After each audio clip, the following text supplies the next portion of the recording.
Hello, good afternoon. Kumusta mo diha? Kumusta mo tanan din sa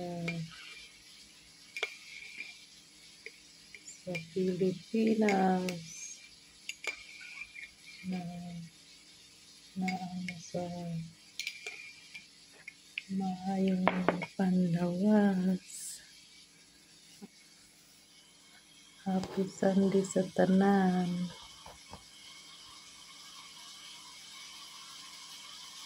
Kumusta naman diha sa Binitinan o sa Bulacan o sa Palawan? Na sa maayong panglawas din ha. Ang hamping mo kanunay din ha, kanarabay bagyo na super typhoon daw. Ampo lang ta na mo adto sa laing lugar.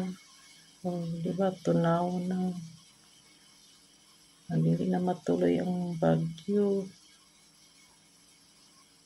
Pero salig lang yapon ta sa Ginoo. Kaya siya man ang nakabalo sa tanan. Ampo lang ta kanunay, magamping kita permanente. Amping mo din na tanan sa Baningasag, Binitinan, Cagayan. Ako na nagluto pa sa paniud to.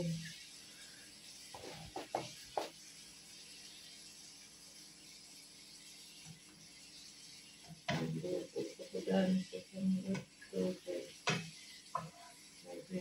Mata.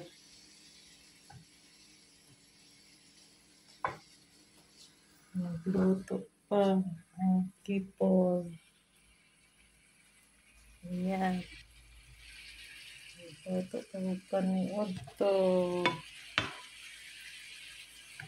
Pamahaw paniud to na niya. Yan, yung gitnang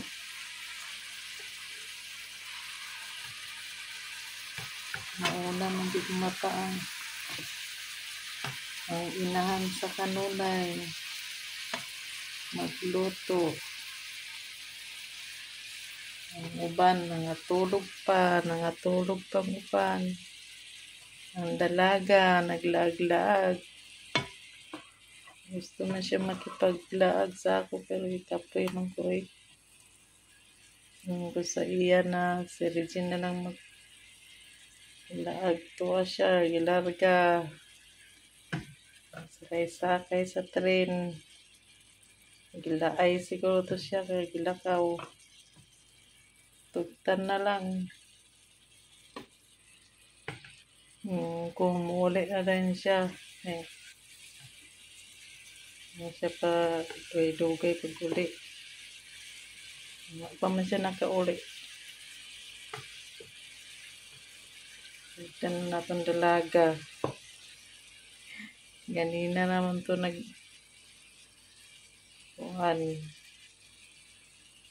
nangulit na maglabas daw siya.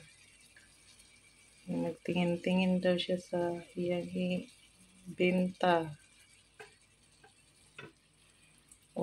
Pa nakauli. Pasagdan na ito mga sisi para makabalo siya.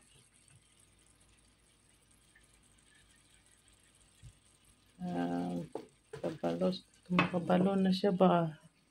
Hindi kay perminti sige ubana. Sige uban-uban. Pasagdan na nato siya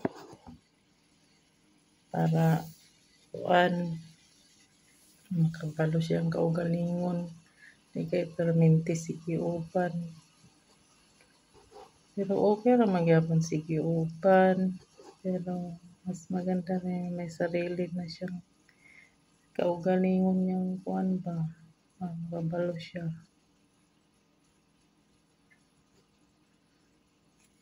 Karon nagluto pa kita sa paniudto. Nani mo gid ang life sa inahan. Mao na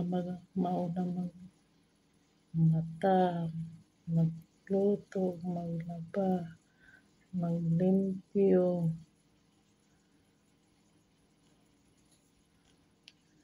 Nagbarso ko sa tanan diha. Salamat sa pagtanaw.